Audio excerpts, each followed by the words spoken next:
कबीर और आरके ने बहुत अच्छे से हमले को रोक दिया था। अब जब वो एक्शन लेने ही वाले थे कि तभी वहां पर पुलिस आ गई।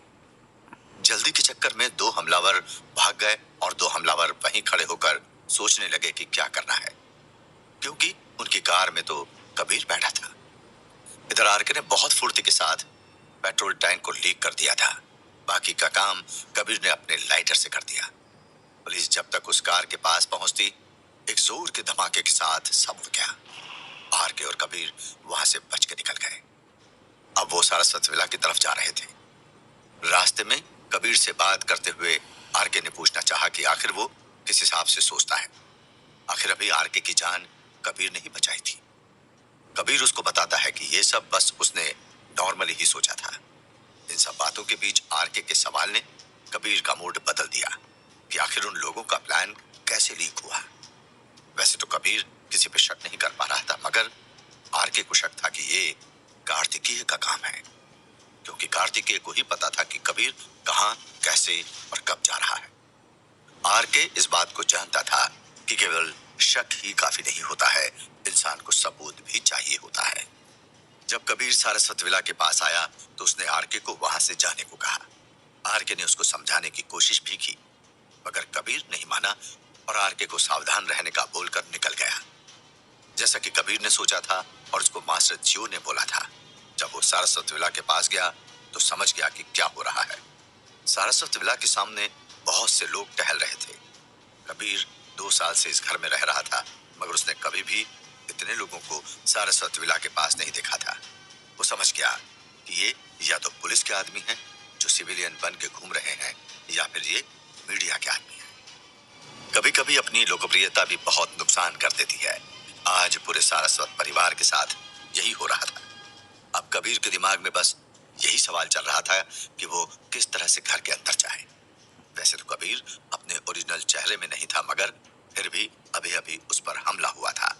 हो सकता था कि कोई उसका अभी भी पीछा कर रहा हो, क्योंकि जब उस पर हमला हुआ था तब भी कबीर अपने ओरिजिनल चेहरे के साथ नहीं था।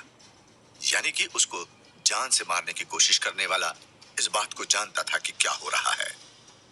उसको समझ नहीं आ रहा था कि वो किस तरह से सारस्वत विला के अंदर जा सकता है। तभी उसको वहां पे एम्बुलेंस दिखी। उसके दिमाग में एक आइडिया आया। वो लोगों की नजरों से बचते हुए उस एम्बुलेंस तक आ गया।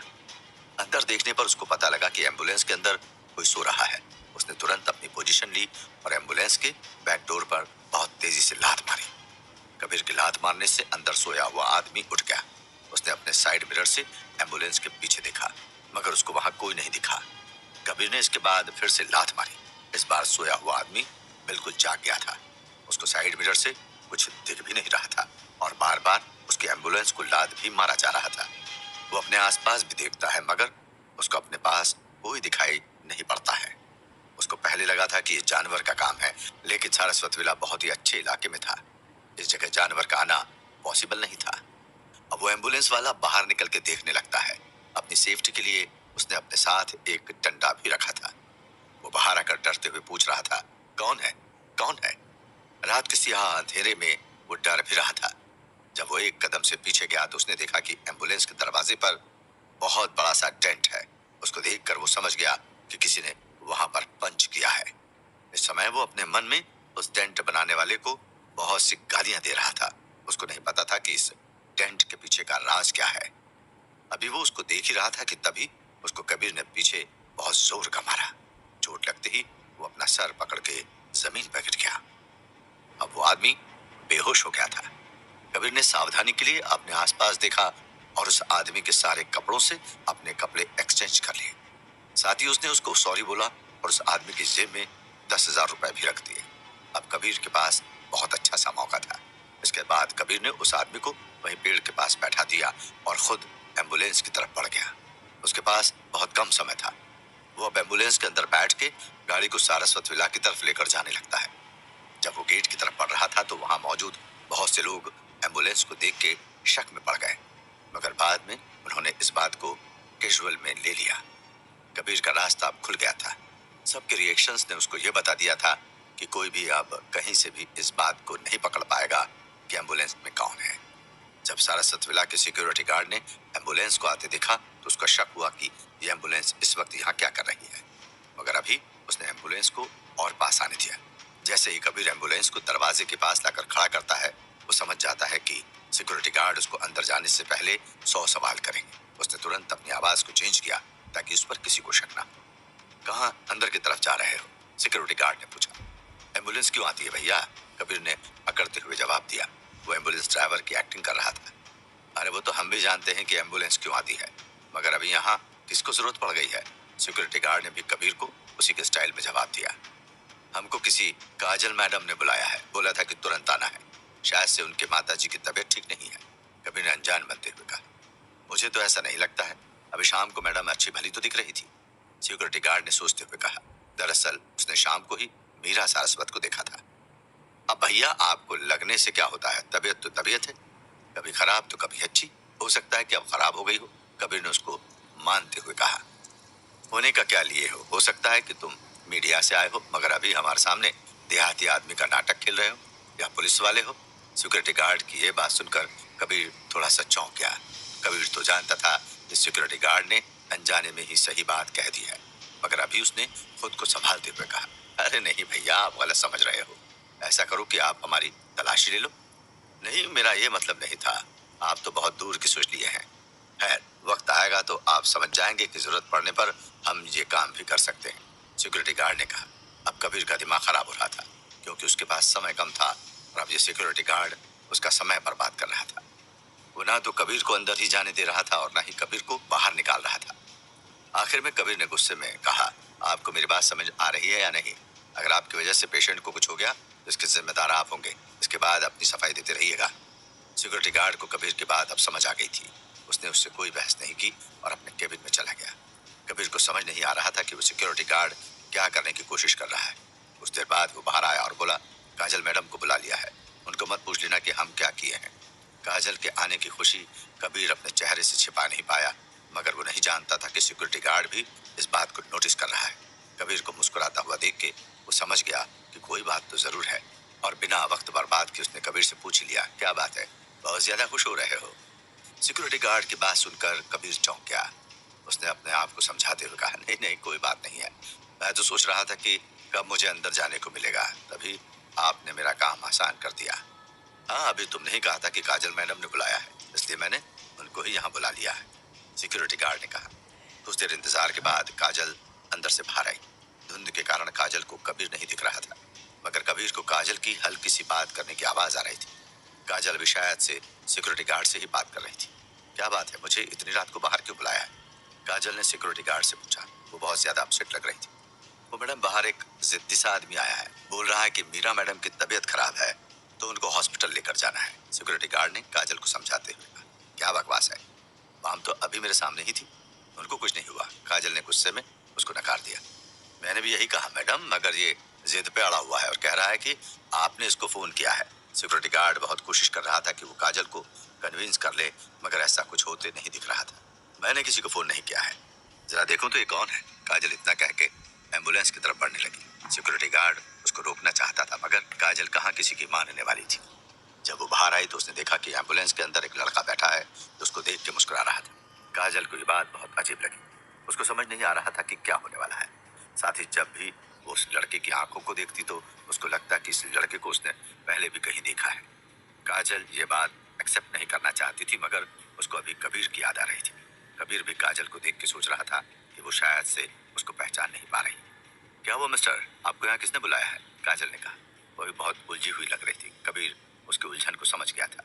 मैडम, आप मेरा यकीन करिए, मुझे सारस्वत परिवार से ही कॉल आया है कि फोन करने वाले ने अपना नाम काजल बताया था, कबीर ने आंख मारते हुए कहा। वो काजल को इशारा कर रहा था कि वो समझ जाए, मगर काजल को कुछ समझ नहीं आ रहा था। साथ ही जब कबीर ने आंख मारी तो काजल को यह बात और भी ज्यादा बुरी लगी। कोई अजनबी उसको मोलेस्ट करने की कोशिश कर रहा है। तुम अपने आप को समझते क्या हो? तुमको क्या लगता है कि क्या हो रहा है? निकल जाओ यहाँ से, नहीं तो जाने लायक नहीं बचोगे, काजल ने गुस्से में कहा। तभी कबीर ने माफी मांगते हुए काजल को एक लिफाफा दिया कि यही पेपर मिले हैं उसको। खैर, वो खाली लिफाफा था, मगर काजल ने उसको बिना देखे फाड़ दिया।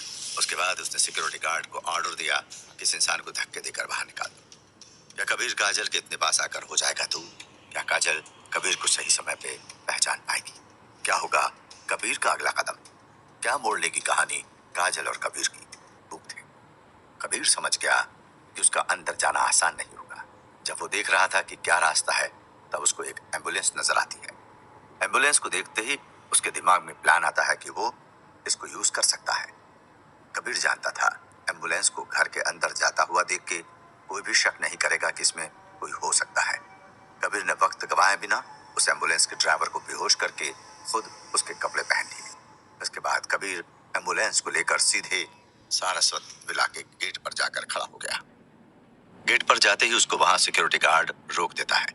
उसके पूछने के बाद कबीर ने उसको बताया कि उसको किसी काजल मैडम ने बुलाया है। सिक्योरिटी गार्ड को कबीर की बात पे भरोसा नहीं हो रहा था। वो बहुत देर तक कबीर को इधर उधर की बातों में फंसाए हुए था। कभी वो कबीर को अपने पोजीशन की बात बताता तो कभी वो कबीर को जासूस घोषित कर देता। जब कबीर का भी सब्र टूट रहा था, आखिर में जब कोई बात नहीं बनी तो सिक्योरिटी गार्ड को काजल को बुलाना पड़ा। कुछ देर के इंतजार के बाद जब काजल आई तो उसने देखा कि बाहर एम्बुलेंस खड़ी है। जब काजल आई तो कबीर ने उसको इशारे में अपनी पहचान बताई, मगर उसको समझ नहीं आया था। उल्टा वो कबीर पे बहुत ज्यादा गुस्सा हो जाती है। कबीर ने अपनी पहचान बताने के लिए काजल को एक लेटर भी दिया, मगर काजल ने गुस्से में उसको भी फाड़ दिया। काजल ने आखिर में जाते हुए सिक्योरिटी गार्ड को एम्बुलेंस को भगाने को कहा। सिक्योरिटी गार्ड की तरह काजल भी ये सोच रही थी कि एम्बुलेंस वाला कोई मीडिया का आदमी है जो कि अभी सारस्वत परिवार तक पहुंचना चाहता है। अब सिक्योरिटी गार्ड के पास भी अपने पावर को यूज करने का टाइम था। वो जैसे ही कबीर की एम्बुलेंस की तरफ बढ़ा कि कबीर ने एम्बुलेंस के बाहर आते हुए उसको रुकने को कहा। काजल का मन तो नहीं था, मगर वो रुक गई। जब वो पीछे मुड़ के देख रही थी तो सिक्योरिटी गार्ड कबीर को धक्का दे रहा था। उसको समझ नहीं आ रहा था कि ये एम्बुलेंस वाला आदमी उसको क्यों रोक रहा है। कुछ देर की धक्का मुक्की के बाद काजल ने सिक्योरिटी गार्ड को उसको मारने को कहा। काजल की बात सुनकर सिक्योरिटी गार्ड बहुत ज्यादा जोश में आ गया और उसने कबीर पे बहुत जोर का डंडा मारा। कबीर ने इस बात की उम्मीद नहीं की थी कि सिक्योरिटी गार्ड भी इतना ज्यादा खतरनाक बन जाएगा। कबीर को बहुत जोर की चोट आई थी। फिर क्या था, कबीर ने अपने आप को एडजस्ट किया और एक बहुत बेहतरीन सी साइड किक से सिक्योरिटी गार्ड को चारों खाने चित कर दिया। काजल को पहले तो भरोसा नहीं हुआ, मगर सिक्योरिटी गार्ड की हालत को देख के कोई शक की गुंजाइश नहीं बची थी। काजल को समझ नहीं आ रहा था कि क्या हो रहा है। एक बाहर का आदमी आता है और उसके सिक्योरिटी गार्ड को सिर्फ एक किक में धूल चटा देता है। इससे पहले कि काजल कुछ करती या सोचती, उसने देखा कि एम्बुलेंस ड्राइवर ने यानी कि कबीर ने अपने एम्बुलेंस की विंडशीट पे लिखा कबीर। क्योंकि बहुत ज्यादा ओस पड़ रही थी तो कांच पे लिखना ज्यादा आसान था, और अभी कबीर अपनी आवाज में बात करके किसी और इंसान का ध्यान अपनी ओर आकर्षित नहीं करना चाहता था। काजल को कुछ समझ आया कि क्या हो रहा है। उसने कबीर को अभी भी नहीं पहचाना था, मगर अब उसको लग रहा था कि शायद से इस आदमी को कबीर ने भेजा है और जरूर से इस इंसान के पास कबीर का कोई मैसेज है। काजल ने उसको इशारे से अंदर की तरफ बुला लिया। कबीर दोबारा से एम्बुलेंस में बैठा और अंदर चला गया। अंदर आते हुए भी कबीर बहुत ज्यादा चौकन्ना था। उसको पता था कि घर का कोई भी आदमी अगर आ गया तो उसको जवाब देना मुश्किल हो जाएगा। कबीर एम्बुलेंस को लेकर केशव सारस्वत के घर की तरफ गया। काजल ने उसको पहले ही इशारे से वहां रुकने को कहा था। कुछ मिनट के इंतजार के बाद काजल वहां आ गई। काजल ने आते के साथ ही कबीर पे सवालों की बारिश करते हुए पूछना शुरू किया, कौन हो तुम और कबीर को कैसे जानते हो? क्या कबीर ने तुम्हें यहाँ भेजा है? वो ठीक तो है ना? कबीर को समझ नहीं आ रहा था कि वो काजल को किस तरह से बताया कि वो उसके सामने खड़ा है और वो ठीक है। उसके बाद कबीर ने सोचा कि क्यों ना काजल को परेशान किया जाए। उसने अपने आप को रिवील करने की जगह पर उसने खुद की बुराई करते हुए कहा, क्या जमाना आ गया है, यहाँ कोई किसी के लिए मर रहा है और वहाँ आराम से शराब के मजे में डूबा हुआ है। एक्सक्यूज मी, तुम होते कौन हो मेरे पति के बारे में ऐसा बोलने वाले? काजल ने चिढ़ते हुए कहा, अरे मैं उनका दोस्त हूँ और आपका शुभ चिंतक। मैं तो बस आपको बताने की कोशिश कर रहा था कि कबीर को आप जिस तरह से चाहती हैं उस लायक नहीं है। कबीर ने कहा। वो जानबूझकर काजल को उकसा रहा था। वो देखना चाहता था कि उसकी बीवी उसके बारे में क्या सोचती। काजल को उस इंसान की बातें बहुत ज्यादा बुरी लग रही थी। उसका मन तो कर रहा था कि वो उस इंसान का अभी खून ना कर दे, मगर उसका दोस्त था तो काजल ने उसको बहुत आराम से समझाते हुए कहा, आप कबीर के बारे में जो भी जानते हैं मैं उससे ज्यादा जानती हूँ, और मैं यकीन के साथ कह सकती हूँ कि उस जैसा इंसान आज की दुनिया में नहीं मिल सकता। मैं भी तो यही कह रहा हूँ कि उस जैसा इंसान किसी को होना भी नहीं चाहिए। शराब पीता है, ड्रग्स देकर बदनाम कर ही दिया है। अब बाकी क्या है आप खुद समझ सकती हैं, कबीर ने इतराते हुए कहा। देखो, अब तुमने अगर एक भी अल्फाज कहा तो मैं ये भूल जाऊंगी कि तुम मेरे पति के दोस्त हो। काजल ने उसको उंगली दिखाते हुए कहा। काजल को अब गुस्सा कंट्रोल करना मुश्किल हो रहा था। कबीर भी इस बात को समझ गया था कि अब कुछ देर में काजल का गुस्सा ब्लास्ट होने वाला है। मगर वो भी अभी पीछे हटने वाला कहा था। उसने फिर से काजल से कहा, भूल तो वो गया है कि उसकी औकात क्या है। इतने बड़े घर का दामाद होने पर भी ऐसी हरकतें। मुझे समझ नहीं आ रहा है कि आप लोग उस जैसे इंसान को कैसे झेलते हो यार। शांत हो जाओ। इतना कहते हुए काजल ने अपने हाथों से कबीर को जोर का थप्पड़ मारना चाहा, मगर वक्त रहते कबीर ने उसका हाथ पकड़ लिया। जैसे ही कबीर ने उसका हाथ पकड़ा, वो समझ गई कि ये कबीर है। काजल उसके हाथ के स्पर्श को बहुत अच्छे से जानती थी। वो खामोशी से कबीर की आंखों में देख रही थी। कोई नहीं जानता था कि क्या हो रहा है। कबीर भी काजल की आंखों में खोते जा रहा था। अचानक से उनको ऐसा लगा कि कोई आ रहा है। वो वहीं पे छिप गए। अब काजल कबीर की बाहों में थी। अब तो उसके मन में बस एक ही बात थी, ये लम्हा मेरा है और कहीं ना जाए। जाए मेरी सांसें कहीं, साथ मेरे तू जो आए। सुबह से वो जिस आदमी को देखने के लिए तरस रही थी, वो उसके सामने खड़ा था। लेकिन अब जब वो सामने था तो वो कुछ बोल नहीं पा रही थी। कबीर ने उससे मुस्कुराते हुए पूछा, क्या हुआ जान, आप तो मुझे आज मारने वाली थी। मैं आपको नहीं, उस आदमी को मारने वाली थी जो मेरे सामने मेरे पति की बुराई कर रहा था। काजल ने खुद को संभालते हुए कहा, अच्छा इतना प्यार करती हो अपने पति से आप, और ये बताओ कि क्यों करती हो। कबीर ने पूछा। वो काजल के मन को टटोल रहा था। खैर वो जानता था कि काजल क्या कहने वाली, मगर वो अपने पत्नी के मुंह से अपनी तारीफ सुनना चाहता था। इतना करती हूँ कि अपनी जान की कीमत भी उसके आगे कुछ नहीं समझती हूँ। खैर आप इस तरह से क्यों आए हो, और आए तो कॉल क्यों नहीं किया। मैं आपको डायरेक्ट। काजल अभी कबीर से पूछ रही थी कि तभी कबीर ने उसकी बात को काटते हुए कहा, इसलिए क्योंकि आपको समझ नहीं आ रहा है कि क्या हो रहा है। मतलब ऐसा क्या हो गया है, काजल ने तुरंत पूछा। मैंने आपको बताया था ना कि मेरे पीछे अभी मीडिया और पुलिस दोनों ही पड़े। अगर मैं किसी को मिल गया तो बहुत ज्यादा दिक्कत हो जाएगी। मैं चाहता हूँ कि मैं जब सबके सामने आऊंगा तो अपने बेगुनाहों का सबूत लेकर आऊंगा। कबीर ने अपने प्लान को डिस्कस करते हुए कहा, जान मुझे कोई फर्क नहीं पड़ता कि लोग आपके बारे में क्या बोलते हैं। मुझे पूरा यकीन है कि आपको कोई इस ड्रग के बहाने से फंसाना चाहता है। काजल ने कबीर को अपना विश्वास जताते हुए कहा, मैं जानता हूं कि आपको कोई फर्क नहीं पड़ता, मगर जान हम अभी परिवार के साथ हैं। हमारे हर डिसीजन में फैमिली कम्स फर्स्ट है। सरस्वत परिवार के बहुत से एहसान है मुझ पर। आज दादाजी को कितनी जिल्लत उठानी पड़ी है, मैं इसको बदल के रहूंगा। कबीर ने कहा। वो अभी परिवार से बहुत ज्यादा ऑब्सेस्ड लग रहा था। उसकी हर बात में सारस्वत परिवार का जिक्र था। मगर ये सब होगा कैसे, आपने कुछ सोचा है क्या। काजल ने कबीर की बात पे रिएक्ट करते हुए कहा, हाँ एक लिंक मिला है, अगर वो हाथ आ गया तो समझ लेना कि मेरी 90% प्रॉब्लम खत्म हो जाएगी। कबीर ने उसको समझाते हुए कहा। इससे पहले कि काजल कुछ और बोलती, कबीर ने अपने दूसरे सवाल को उसके सामने रखते हुए पूछा, अच्छा ये बताओ कि घर का माहौल कैसा है, मेरा मतलब मेरे जाने के बाद से क्या क्या हुआ। काजल ने सोचते हुए जवाब दिया, यहाँ के माहौल का क्या कहना, कुछ लोग तुम्हारे फेवर में खड़े हैं तो कुछ लोग तुम्हारे अगेंस्ट में खड़े हैं। जैसे कि मैं, दादाजी और अलीशा तुम्हारे सपोर्ट में खड़े हैं, और मानसी को तुमसे बहुत ज्यादा प्रॉब्लम है। उसको लग रहा है कि तुमको निकाल के बिजनेस की प्रॉब्लम सॉल्व हो जाएगी। बड़ी आई बिजनेस को समझने वाली, खुद को तो दो पैसे का भी दिमाग नहीं, और अब बातें सुनो तो दिमाग खराब हो जाए। जानो तो इस बेवकूफ से और कुछ की उम्मीद भी नहीं है। कबीर ने मानसी को इग्नोर करते हुए कहा। इस जगह पे कबीर मानसी को समझने में गलती कर रहा था। अच्छा एक बात बताओ मुझे, आपकी ये आपकी रिपोर्ट लीक कैसे हुई। मुझे याद है कि दादाजी ने आपके डॉक्टर नीरज को भी बोला था कि इस रिपोर्ट बाहर नहीं आनी चाहिए, और अचानक से कबीर की तरह काजल के मन में भी बहुत से सवाल चल रहे थे, लेकिन काजल की तरह कबीर के पास भी जवाब नहीं था। सच कहूं तो अभी मेरे पास किसी सवाल का जवाब नहीं है। कमाल की बात है ना, पहले मुझे कोई ड्रग देता है और बाद में मेरी रिपोर्ट के जरिए मुझ पर और सारस्वत परिवार पर कीचड़ उछाला जाता है। कबीर ने अफसोस के साथ कहा।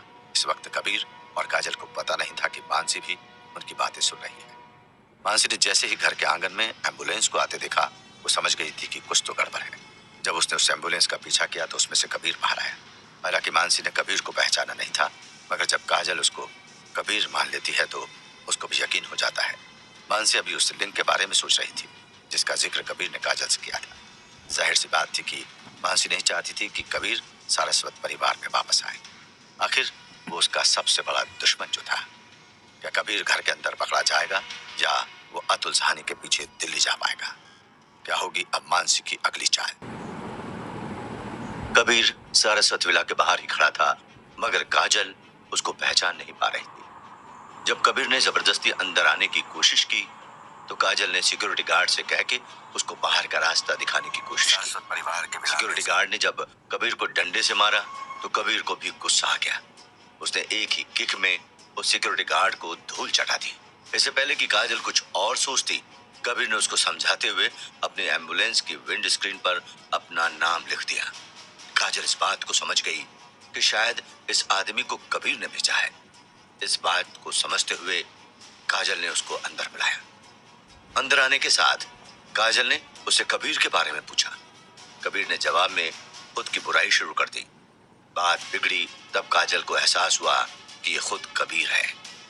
काजल एकदम से उसकी बाहों में सिमट गई। उसके बाद काजल ने कबीर से उसके गायब होने का कारण पूछा। कबीर ने उसको बताया कि अभी शहर की पुलिस और मीडिया उसके पीछे लगी हुई है। काजल को बात समझ आ गई, मगर उसके सवाल अभी खत्म नहीं हुए थे।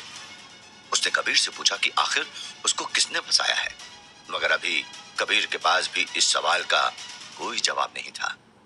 बाद में कबीर ने उसको बताया कि उसके पास कोई लिंक है जिससे ये गुत्थी सुलझ सकती है। बातों बातों में कबीर ने घर के लोगों के ओपिनियन जानने की कोशिश की। इस बात पे काजल ने उसको बताया कि कुछ लोग उसके साथ थे, कुछ उसके खिलाफ थे और कुछ किसी भी तरफ नहीं थे। कबीर को काजल की इस बात पे कोई आश्चर्य नहीं हुआ। वो इस बात को पहले से जानता था। इस वक्त काजल और कबीर को पता नहीं था कि मानसी उनकी सारी बातें चोरी से सुन रही है। मानसी मन ही मन मुस्कुरा रही थी कि उसका शिकार कितना तड़प रहा है, मगर मानसी को यह समझ नहीं आया था कि कबीर ने किस लिंक की बात की थी। हर तरफ से साजिशों से घिरे कबीर को पता नहीं था कि उसको किस जगह पे फंसाया जा रहा है। मानसी का दिमाग अभी इस बात पे चल रहा था कि कबीर के नए लुक को किस तरह से एक्सपोज किया जाए। मानसी को यह बात बहुत अच्छे से पता थी कि घर के बाहर बहुत सारे मीडिया वाले और पुलिस के आदमी खड़े हैं। कबीर को दोबारा फंसाने का इससे अच्छा मौका नहीं मिल सकता था। कबीर इस बात से अनजान काजल की बाहों में सिमटा हुआ उसको आगे का प्लान बता रहा था। अचानक से मानसी की नजर एम्बुलेंस पर गई। उसने समझ लिया कि उसको क्या करना है। अभी मानसी घर के सामने वाले बालकनी में खड़ी थी। वो धीरे से अंदर चली गई। अंदर उसको सबसे पहले शंभुनाथ सारस्वती मिले। शंभुनाथ को समझ नहीं आया कि मानसी इस तरह से क्यों दौड़ते हुए आ रही है। दरअसल मानसी शंभुनाथ को देख के नाटक कर रही थी, डरने का। शंभुनाथ ने उसको हाथ के इशारे से रोकते हुए कहा, क्या बात है, कहां जा रही हो भागते हुए? दादाजी वो काजल। मानसी ने अभी इतना ही कहा था कि शंभुनाथ ने उसको टोकते हुए कहा, क्या बात है, क्या हुआ काजल को? दादाजी वो काजल किसी के साथ वहां नीचे। बोलते बोलते मानसी बार बार हांफने का नाटक कर रही थी। ये सब हो रहा था शंभुनाथ का अटेंशन पाने के लिए। शंभुनाथ को समझ नहीं आ रहा था कि बात क्या है। वो बस लाचारगी से मानसी को देख रही थी। आखिर में उन्होंने मानसी को फटकार लगाते हुए पूछा, मुझे बताओ कि क्या बात है, तुम कहां से आ रही हो और काजल को क्या हुआ है? मैं आपको कैसे बताऊं दादाजी कि काजल क्या कर रही है? मुझे तो आपको बताते हुए भी शर्म आ रही है। मानसी ने बात को और इम्पोर्टेंट बनाते हुए कहा। यह सब कुछ आलिशा के कमरे के सामने ही हो रहा था। तो अचानक से काजल का नाम सुनकर वो भी बाहर आ गई थी। जब वो बाहर आई तो देखा कि उसके सामने शंभुनाथ और मानसी किसी बात को डिस्कस कर रहे थे, लेकिन अभी उसको कोई भी आइडिया नहीं था कि मामला क्या है। अभी शंभुनाथ और मानसी ने ध्यान नहीं दिया कि आलिशा भी आ गई है। मैं आखिरी बार पूछ रहा हूँ कि क्या बात है, मुझे बताओ, शंभुनाथ ने गुस्से में कहा। दादाजी अभी मैं कुछ देर पहले जब बालकनी में खड़ी थी तो मैंने देखा कि एक एम्बुलेंस आ रही है। वो एम्बुलेंस हमारे कंपाउंड के अंदर ही आई थी। एम्बुलेंस के पीछे काजल भी आई। उसके बाद उसमें से एक इंसान बाहर आया और काजल के साथ बात करने लगा। मानसी ने उखड़ती सांसों के साथ कहा। वो भी बहुत दिमाग लगा के बात कर रही थी। हाँ तो इसमें क्या बात हो गई और ये एम्बुलेंस किसके लिए आई है? शंभुनाथ ने आश्चर्य से पूछा। दादाजी आप बात को समझ नहीं रहे। काजल उस एम्बुलेंस वाले के साथ गले लग के बात कर रही थी। अब अगर किसी के दिल में कोई खोट नहीं है तो वो उससे एम्बुलेंस के पीछे छिप के क्यों बात कर रही थी? मानसी ने कहा। वैसे तो वो जानती थी कि वो एम्बुलेंस में आया इंसान कबीर था, मगर अभी उसने बहुत चालाकी से काजल के कैरेक्टर पर सवाल खड़ा किया था। उसने कबीर के भेष बदलने का फायदा उठाया था। मानसी की बात को सुनकर शंभुनाथ सारस्वत एकदम से परेशान हो गए थे।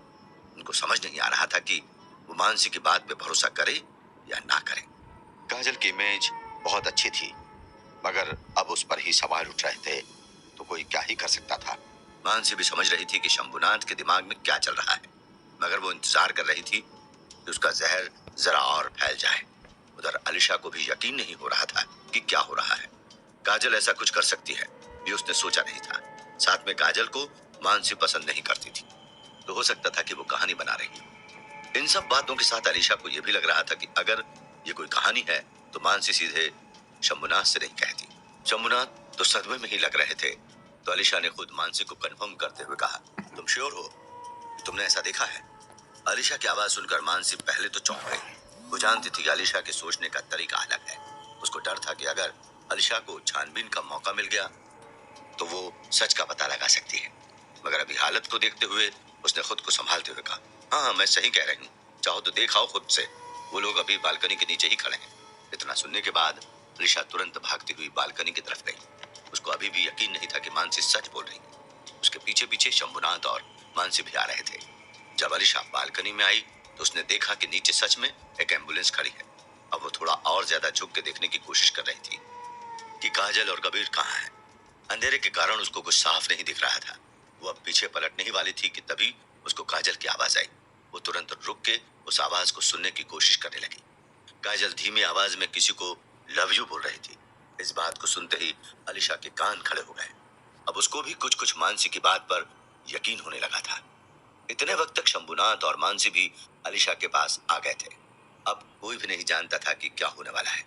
जैसे ही शंभुनाथ और मानसी आए, अलीशा ने उनको खामोश रहने का इशारा किया, क्योंकि वो नीचे से आती आवाज को सुनना चाहती थी। साथ ही उसने नीचे की तरफ इशारा करते हुए ये कन्फर्म किया कि कोई है नीचे। शंभुनाथ को तो समझ नहीं आ रहा था कि अलीशा उसको क्या बताना चाहती है।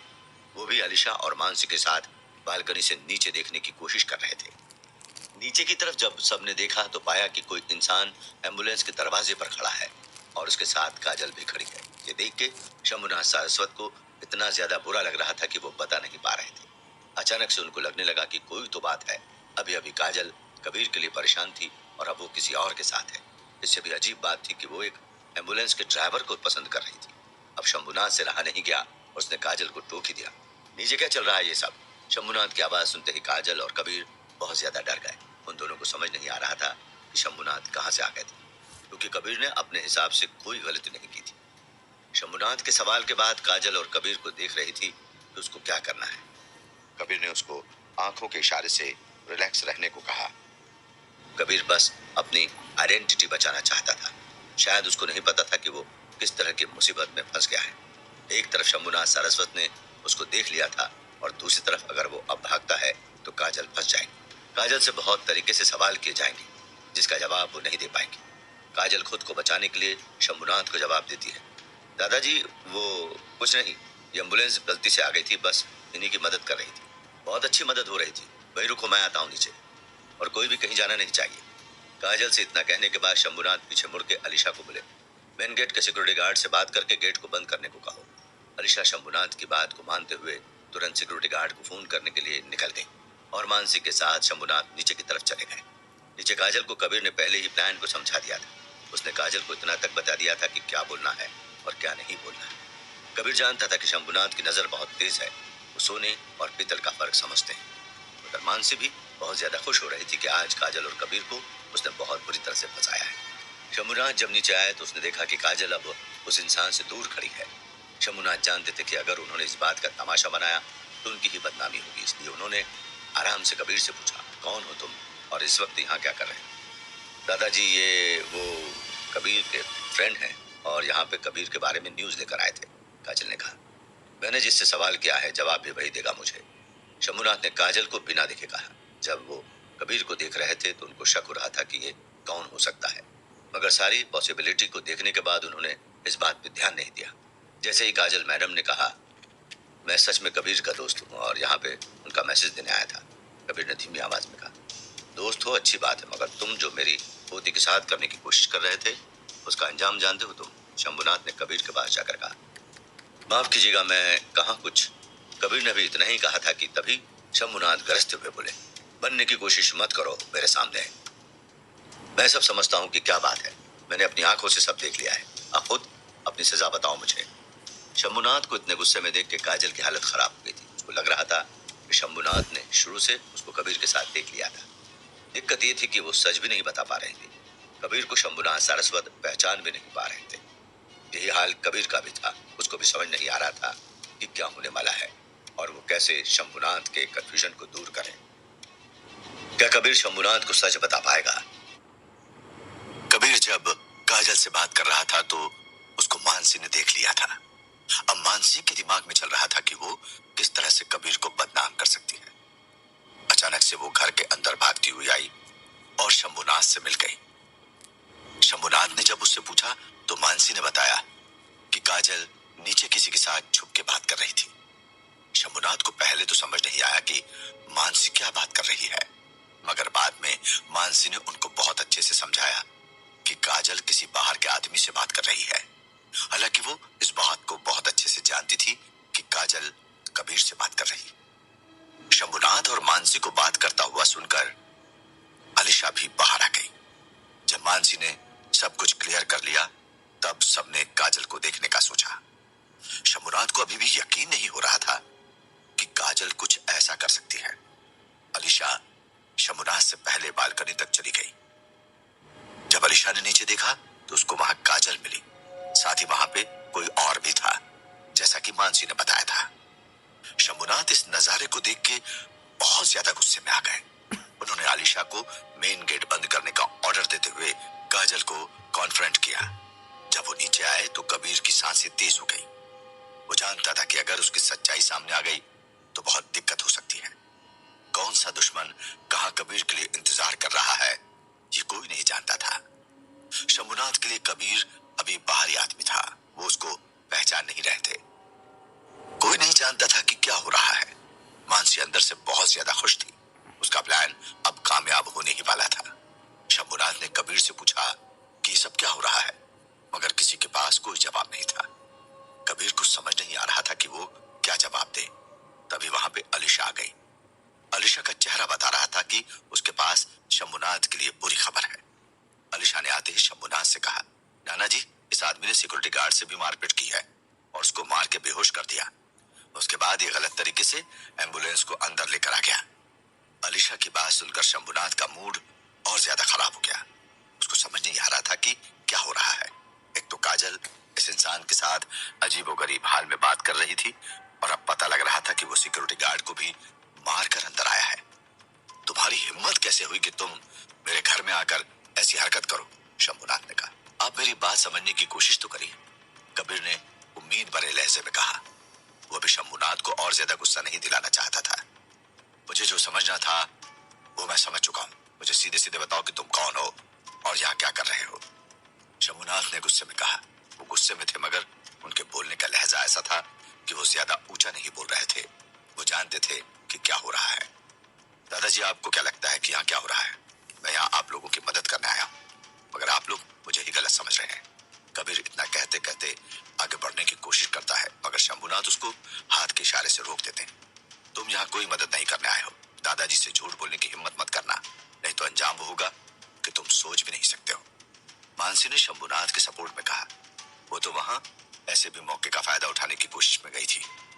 उसको बस बोलने का बहाना चाहिए था। आखिर उसका दुश्मन आज उसकी जाल में फंस गया था। कबीर भी इस बात को समझ रहा था कि मानसी क्या करने की कोशिश कर रही है। जिंदगी में हालात जो भी रहे हों, मैंने कभी अंजाम के बारे में नहीं सोचा, आज भी नहीं सोचूंगा। मगर इतना जरूर कहना चाहता हूँ कि मुझे और काजल को आप लोग गलत तरीके से देख रहे हैं। कबीर ने मानसी और शंभुनाथ को समझाते हुए कहा।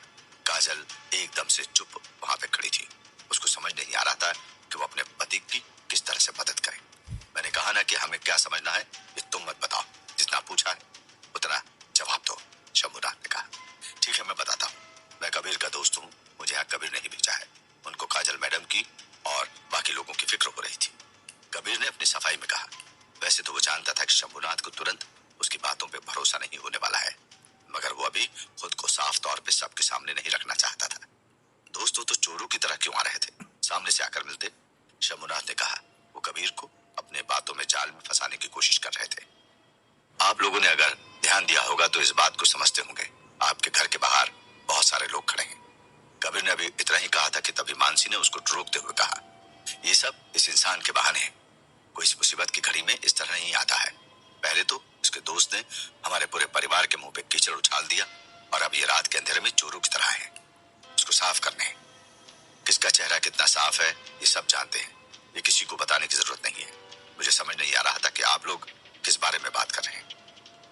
मानसी को जवाब देते हुए कहा। कबीर ने जब इस बात को कहा तो आलिशा को शक हुआ कि जरूर से कबीर है, क्योंकि वो ही इस तरह से इतने मुश्किल वक्त में बात कर सकता था। मगर अभी आलिशा के पास कोई सबूत नहीं था, तो उसका बीच में बोलना अभी ठीक नहीं था। वो सब तो ठीक है, अगर तुम्हें कबीर ने भेजा है तो आपको मैं परेशान नहीं करूंगा, और मुझे उम्मीद है कि वो ठीक ही होगा, जहां भी होगा।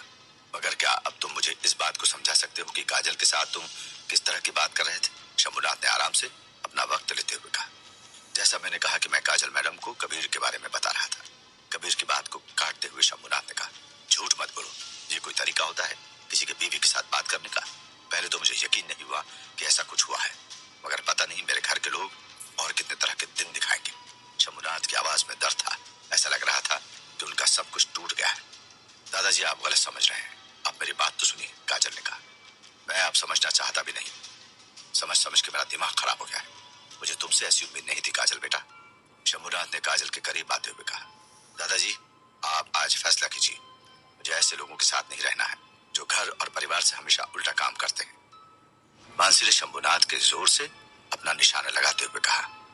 वैसे तो आलिशा के सामने सब क्लियर था, मगर मानसी की बातें उसको चुभ रही थी। जब मानसी ने पहली बार कहा था तो उसने खुद को रोक लिया था, मगर अब उससे बर्दाश्त नहीं हो रहा था।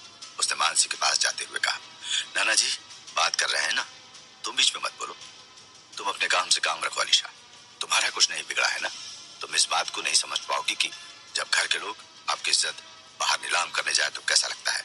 मानसी ने अपने झूठे दर्द को दिखाते हुए कहा। कहना क्या चाहती हो तुम? ये मेरा घर नहीं, आलिशा ने कहा। घर अगर तुम्हारा है तो तुमको काजल की इस हरकत पे ऐतराज क्यों नहीं हो रहा है? मुझे समझ नहीं आ रहा है। और तो और पूरा घर कबीर के नाम से नफरत कर रहा है, मगर तुम हो कि तुम्हें उसकी कोई बुराई नजर ही नहीं आती है। मानसी ने आलिशा पे इल्जाम लगाते हुए कहा। क्योंकि मैं जानती हूँ कि कबीर कैसा है और तुम कैसी हो, आलिशा ने कहा। वैसे तो उसका मन था कि वो मानसी को कबीर की सच्चाई बताए, मगर अभी कंडीशन के कारण यह मुमकिन नहीं था। शंभुनाथ भी जानता था कि क्या हो रहा है, मगर आलिशा और मानसी की लड़ाई को देखते हुए अब उससे बर्दाश्त नहीं हो रहा था। उसने अचानक से पीछे मुड़ के बहुत ही गुस्से में आलिशा और मानसी को बहुत जोर की फटकार लगाते हुए कहा, तुम दोनों को समझ आ रहा है कि क्या हो रहा है? इल्जाम लगाने से मसला हल नहीं होता है। समझ आ रहा है कि मैं क्या बात कर रहा हूँ? ये घर सिर्फ मेरा है और मैं ही इसके फैसले करता हूँ। कबीर का क्या करना है ये सिर्फ मैं जानता हूँ। शंभुनाथ की बात सुनकर आलिशा और मानसी एकदम से शांत हो गए।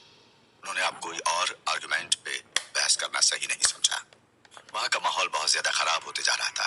तभी अचानक से काजल ने कहा, दादाजी ये सब मेरी गलती है, मुझे ऐसा नहीं करना चाहिए था। तुम इसको गलती कह रही हो? सोचो अगर ये बात कबीर को पता लगेगी तो उसको कैसा लगेगा? सच में काजल, मुझे तुमसे ये उम्मीद नहीं थी, शंभुनाथ ने काजल को कहा। नहीं दादाजी, आपको मैं कैसे बताऊं? काजल ने अफसोस में अपने सर पे हाथ रखते हुए कहा। तुम मेरा गुरूर थी काजल, आज तुमने सब कुछ बर्बाद कर दिया। आज तो मैं खुद से नजर मिलाने के लायक नहीं बचा, शंभुनाथ ने कहा। कबीर शांति से शंभुनाथ और काजल की बातें सुन रहा था, मगर अब उसके सब्र का बांध टूट रहा था। कोई काजल को उसके सामने बेइज्जत करे ये उसको पसंद नहीं था। वो इतनी देर से खुद को बचाने के लिए खामोश खड़ा था, लेकिन शंभुनाथ और घर के लोगों ने जिस तरह से काजल के कैरेक्टर पर सवाल खड़ा किया था वो उसको पसंद नहीं आ रहा था। कबीर जब आया था तब उसने सोचा नहीं था कि वो किस तरह से खुद को यहाँ पे सबके सामने रखेगा। वो यहाँ पे सिर्फ और सिर्फ काजल के लिए आया था, मगर अब उसके आने के कारण ही काजल पे सवाल उठ रहे थे। इससे पहले कि काजल अब कोई और सफाई देती, कबीर ने कड़ी आवाज में कहा, बस करो तुम लोग, हर बात की हद होती है। अब अगर काजल को किसी ने एक लफ्ज भी कहा तो वो होगा जो किसी ने सोचा नहीं था। ये कबीर ने अपने ओरिजिनल आवाज में कहा था, न कि किसी बनावटी आवाज में। कबीर ने जैसे ही अपनी आवाज में वहां के लोगों से बात की, सबका ही भाव एकदम से बदल गया। किसी को भरोसा नहीं हो रहा था कि अभी तक वो जिस इंसान को कबीर का दोस्त समझ रहे थे वो असल में कोई और नहीं, कबीर ही था। कबीर तुम? शंभुनाथ ने धीरे से कहा। उनको यकीन नहीं हो रहा था कि सच में अभी उन्होंने कबीर को ही बोलते सुना है। दूसरी तरफ मानसी अब बहुत ज्यादा खुश हो गई थी, क्योंकि अब वो अपने प्लान का दूसरा हिस्सा एग्जीक्यूट करने वाली थी। हाँ दादाजी, मैं हूँ कबीर। आपको क्या लगा था कि मैं भाग गया? नहीं दादाजी, मेरे कारण जो कलम आपके परिवार पे लगा है मैं उसको हमेशा के लिए सही करने आया, लेकिन उससे पहले मुझे काजल से एक दफा मिलना था। तो तुमने मुझे क्यों नहीं बताया? मैं शंभुनाथ बोलते बोलते सोचने लगे। उनको समझ नहीं आ रहा था कि वो कबीर से क्या बात करें, और अब जब ये साफ था कि कबीर ही है तो शंभुनाथ को अफसोस हो रहा था। उसको पता था कि उसने काजल पे बेबुनियाद इल्जाम लगाया है। शंभुनाथ तो अभी काजल से नजर भी नहीं मिला पा रहे थे। वो सच जानने के बाद वहीं पास में एम्बुलेंस में अपना सर टिकाकर रोने लगे। उन्होंने आज काजल के साथ बहुत गलत किया था।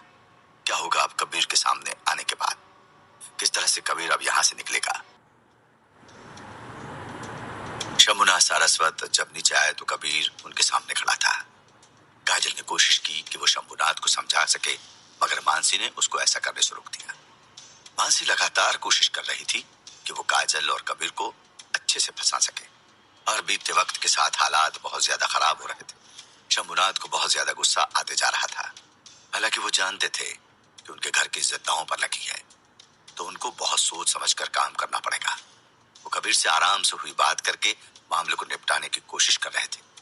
कबीर भी खुद को छिपाने की बहुत कोशिश कर रहा था। मानसी बीच बीच में कोशिश तो कर रही थी कि कबीर को बचने का मौका ना दिया जाए, और इसी बात पे अलीशा से उसकी लड़ाई हो गई। शंभुनाथ ने दोनों को समझाते हुए चुप करा दिया। इसके बाद शंभुनाथ कबीर से और बात करते कि तभी काजल ने उनसे माफी मांगी। वो मजबूर थी, एक तरफ उसके पति की बात थी और दूसरी तरफ उसकी इज्जत थी। काजल ने अपने आप को बदनाम कर लिया, मगर अपने पति के बारे में कुछ नहीं कहा। कबीर के लिए बहुत ही ज्यादा दुख की बात थी। वो सब कुछ देख सकता था, मगर काजल की बुराई नहीं देख सकता था।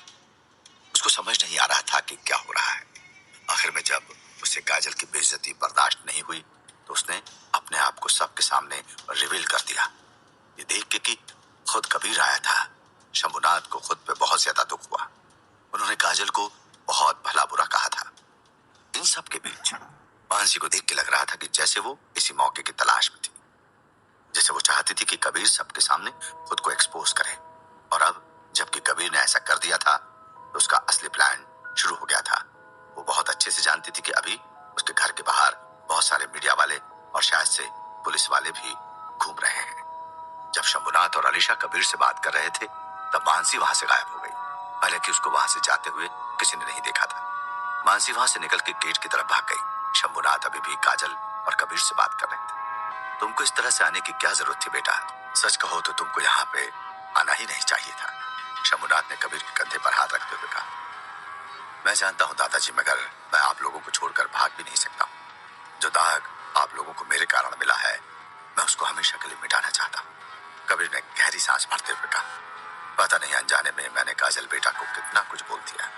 सच में बहुत कमजोर इंसान हूँ, अपनों पे ही भरोसा नहीं कर पाता। शंभुनाथ ने अफसोस में कहा। वो रो तो नहीं रहे थे, मगर उनकी आंखें भर आई थी। इस बात को देखते हुए काजल ने तुरंत से अपने दादाजी यानी कि शंभुनाथ को सहारा देते हुए कहा। कोई बात नहीं दादाजी, आपकी गलती नहीं। हालात ही कुछ ऐसे हो गए थे कि आपकी जगह कोई भी होता तो यही करता। नहीं बेटा, मैं कभी भी चीजों को सही नहीं समझ पाया हूँ। जिंदगी में मैंने बहुत कुछ पाया, मगर इस बात को कभी नहीं समझ पाया कि कोई मुझसे क्या चाहता है। शंभुनाथ ने कहा। दादाजी आप परेशान मत हो, आप लोगों को मेरे रहते हुए कोई दिक्कत नहीं आएगी। मुझे पूरा यकीन है कि मुझे ड्रग की साजिश में फंसाया जा रहा है, कबीर ने आगे आते हुए कहा। वो तो मैं भी जानता हूँ, मगर सवाल यह है कबीर कि आखिर वो कौन है जो इस तरह का काम कर सकता है? शंभुनाथ ने अपने सर को निराशा में हिलाते हुए कहा। आपको क्या लगता है कि क्या हो रहा है? मुझे तो अब इस बात का भी शक है दादाजी कि कोई घर का आदमी ही है जो ये काम कर रहा है। कबीर ने अपने शक को जाहिर करते हुए कहा। मगर घर में कौन हो सकता है, और तुम इतने यकीन से कैसे कह सकते हो? कबीर के साथ होती हर एक बात के साथ शंभुनाथ ही सोच में उलझते जा रहे थे। नाना जी, मैं भी कबीर जीजू से एग्री हूँ। मुझे भी पूरा यकीन है कि घर के किसी आदमी ने ही इस काम को किया है। घर के आदमी के पास ड्रग कहाँ से आया, और ये सब कोई क्यों ही करेगा? शंभुनाथ को कुछ समझ नहीं आ रहा था कि क्या हो रहा है। उनकी सोच जहां तक जा रही थी वहां तक तो कोई भी उनको ऐसा समझ नहीं आ रहा था जो इस काम को अंजाम दे सके। शंभुनाथ को परेशान होता हुआ देख के कबीर ने आगे आकर कहा। दादाजी, इस खेल को आप समझ नहीं रहे हैं। इस खेल में ड्रग देने वाला इंसान और मुझे बदनाम करने वाला इंसान एक नहीं है। इसका मतलब कि तुमको ड्रग किसी और ने दिया है और तुम्हारे नाम को किसी और ने मार्केट में उछाला है। शंभुनाथ ने खुद से बात करते हुए कहा। अब कुछ कुछ शंभुनाथ को भी ये खेल समझ आने लगा था, मगर अभी भी उसके दिमाग में बहुत कुछ चल रहा था। अच्छा तो जीजू, ये बताओ कि आप इस तरह से क्यों आए हो? आई मीन ऐसे अपना गेटअप चेंज करके? अलीशा ने पूछा। वो अभी भी इस बात पे अटकी हुई थी, क्योंकि अभी पूरा शहर मेरे पीछे पड़ा हुआ है। जानती हूँ, मुझे तो अब लग रहा है कि सुबह जो मीडिया वालों ने हंगामा किया था वो भी प्री प्लान था।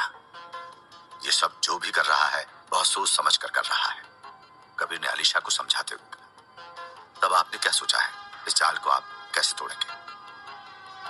अलीशा को वैसे तो कबीर की काबिलियत पता थी, मगर वो अभी जानना चाहती थी कि वो क्या करने की सोच रहा है। किसी भी जाल को सुलझाने का एक ही तरीका है, उस जाल के बारीक तारों को अच्छे से अलग कर दो, आपका काम हो जाएगा। कबीर ने बहुत सिंपल तरीके से अलीशा को समझाते हुए कहा, मुझे आप पर भरोसा है, मगर आप जब भी कुछ करने का सोचें बहुत हिसाब से काम करिएगा। सिर्फ आपको ही नहीं, मुझे भी बहुत से लोगों पर शक है। मैं नाम तो नहीं बता सकती, मगर इतना कहते कहते अलीशा की नजर मानसी को ढूंढने लगी। कोई नहीं जानता था कि क्या हो रहा है। अलीशा को मानसी वहां पर नहीं दिखी। उसको समझ नहीं आया कि मानसी कहाँ गई, मगर आखिर में उसने इस बात को इग्नोर कर दिया। दूसरी तरफ मानसी मुख्य गेट के पास सिक्योरिटी गार्ड से बात कर रही थी। मानसी जब शंभुनाथ और अलीशा के पास से गई तो मुख्य गेट पे आकर उसने देखा कि कुछ सिक्योरिटी गार्ड किसी आदमी को घेर के खड़े हैं। मानसी ने जब पास जाकर देखा तो ये वही आदमी था जिसने कबीर का रास्ता रोका था, और बाद में कबीर ने उसको बहुत बुरी तरह से मारा था। मानसी को अपना अलग मोहरा मिल गया था। वो जानती थी कि उसको क्या करना है। इसके बाद वो बाहर गई और हल्की नजरों से बाहर का नजारा देखा। बाहर काफी अंधेरा था, मगर दूर जलती हुई स्ट्रीट लाइट में उसको कुछ लोग साफ साफ दिख रहे थे। इसके बाद वो भागती हुई उस सिक्योरिटी गार्ड के पास आई। आप ठीक तो हो? मानसी ने उस सिक्योरिटी गार्ड से पूछा। वो अभी भी पूरे होश में नहीं आया था। हाँ मैडम, ठीक है। वो आदमी कहाँ गया? काजल मैडम की जान को खतरा है, उसे रुकना पड़ेगा। वो सिक्योरिटी गार्ड अचानक से उठा और उसको कबीर की याद आ गई। उसको नहीं पता था कि काजल ने उसको अंदर की तरफ बुलाया है। उसको अभी भी यही लग रहा था कि वो एम्बुलेंस वाला आदमी किसी को किडनैप या मारने के इरादे से आया था। सब ठीक है, सब ठीक है। उस एम्बुलेंस वाले को हमने पकड़ लिया है। आपको उसने मारा क्यों था? मानसी ने उससे पूछा। क्या बताया मैडम, मुझे लग रहा था कि वो कोई मीडिया वाला है, और वो तो अचानक से मुझ पर ही टूट पड़ा। अच्छा मैडम, साहब को पता नहीं है ना कि मुझे उसने मारा है? नहीं तो मेरी नौकरी चली जाएगी। उस सिक्योरिटी गार्ड ने मानसी के सामने रोते हुए कहा। उसको समझ नहीं आ रहा था कि वो अपनी गलती को कैसे छिपाए। कोई बात नहीं, बड़े साहब को पता तो लग गया है, मगर मैंने सब कुछ संभाल लिया है। तुमको क्या लगता है कि वो कौन था जिसे तुमको मारा था? मानसी ने सिक्योरिटी गार्ड से पूछा। मुझे नहीं पता है मैडम, उसने एम्बुलेंस ड्राइवर के कपड़े पहने हुए थे, उसकी बहुत बड़ी सी दाढ़ी थी, और बस मैंने इतना ही नोटिस किया था। सिक्योरिटी गार्ड ने बहुत सोचते हुए कहा। उसको कोई आइडिया नहीं था कि क्या हो रहा है या उसको किस आदमी ने मारा था। मैं तो जानती हूँ कि तुमको किसने मारा था, मगर क्या आप इस बात को जानते हो कि आपको किसने मारा था? मानसी ने पूछा। मानसी की बात सुनकर वो बैठे सब लोग परेशान थे कि आखिर ऐसा कौन कर सकता है। कौन था मैडम, जल्दी बताओ मुझे। उसने बहुत जोर की लात मुझे मारी थी। सिक्योरिटी गार्ड ने उत्सुक होकर पूछा। कबीर को जानते हो ना, इस घर का निकम्मा दामाद, उसी ने तुमको मारा था। क्या हुआ, झटका लगा? मानसी ने मुस्कुराते हुए पूछा। उसको बहुत अच्छे से पता था कि सिक्योरिटी गार्ड के दिमाग के साथ कैसे खेलना है। उन्होंने ऐसा क्यों किया, मुझे समझ नहीं आ रहा है। सवाल ये नहीं कि उन्होंने ऐसा क्यों किया, सवाल यह है कि एक डिलीवरी बॉय ने सारस्वत परिवार के आदमी पे हाथ कैसे उठाया। भले ही तुम सिक्योरिटी गार्ड हो, मगर तुम हमारे फैमिली मेंबर हो। अब ये बताओ कि अगर उस आदमी की औकात तुमसे कम है तो तुमको भी कुछ करना चाहिए। मानसी ने सिक्योरिटी गार्ड को उकसाते हुए कहा। लेकिन मैं कर भी क्या सकता हूँ मैडम, वो जो भी काम करे, आखिर वो है तो मेरे मालिक ही जैसे। सिक्योरिटी गार्ड ने अफसोस में कहा। मैं तुम्हारी मदद कर सकती हूँ।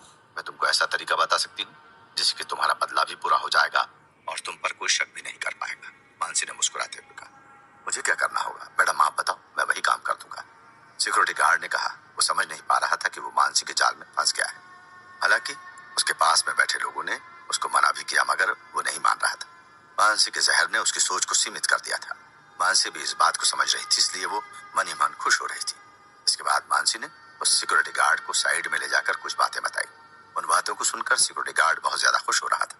मानसी ने उसको बहुत अच्छे से उसका प्लान समझा दिया था। अब उसको बस इंतजार करना था, वो सिक्योरिटी गार्ड अपना प्लान अच्छे से एग्जीक्यूट कर ले। कोई नहीं जानता था कि मानसी ने उस सिक्योरिटी गार्ड को क्या समझाया है। मानसी से बात करने के बाद सिक्योरिटी गार्ड मुख्य गेट से बाहर गया और अपने हाथ के इशारे से कुछ मीडिया वालों को बुला लिया।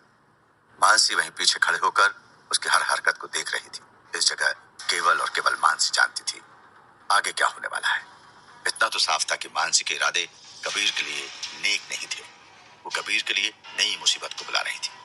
मानसी अब वहीं छिपकर कबीर का इंतजार कर रही। कुछ देर बाद मानसी ने देखा कि कबीर उसके प्लान के हिसाब से एम्बुलेंस लेकर गेट की तरफ आ रहा है। कबीर को कोई भी आइडिया नहीं था कि मानसी ने उसके लिए क्या प्लान किया है। कबीर को आता हुआ देख के मानसी ने उस सिक्योरिटी गार्ड को इशारा किया कि वो अपना काम शुरू कर दे। कबीर जैसे ही गेट के पास गया, सिक्योरिटी गार्ड ने उसका रास्ता रोक दिया, मगर इस बार वो कबीर से बहुत ज्यादा इज्जत से बात कर रहा था। कबीर को पहले तो समझ नहीं आया कि क्या हो रहा है, मगर वो उस सिक्योरिटी गार्ड की हरकत को देख के ये अंदाजा कर पा रहा था कि दाल में जरूर कुछ काला है। तभी अचानक से एक भीड़ कबीर की तरफ दौड़ती हुई आई। कबीर ने जब इस बात पे ध्यान दिया तो उसके होश उड़ गए। वो समझ गया कि ये कोई चाल है, मगर वो हर तरफ से घिर गया था। जिन लोगों के लिए उसने अपना हुलिया बदला था, आखिर में वो उन्हीं लोगों का शिकार बनने जा रहा था। सवाल फिर से वही था कि कबीर के आने की खबर उन लोगों को कैसे मिल गई। कबीर की गाड़ी के आगे अब पूरी भीड़ जमा हो गई थी। आखिर कबीर किस तरह की भीड़ के सामने आ गया है? क्या कबीर पर यहाँ भी कोई जानलेवा हमला होगा? क्या कबीर यहाँ से बच के निकल पाएगा? क्या मोड़ लेगी कहानी?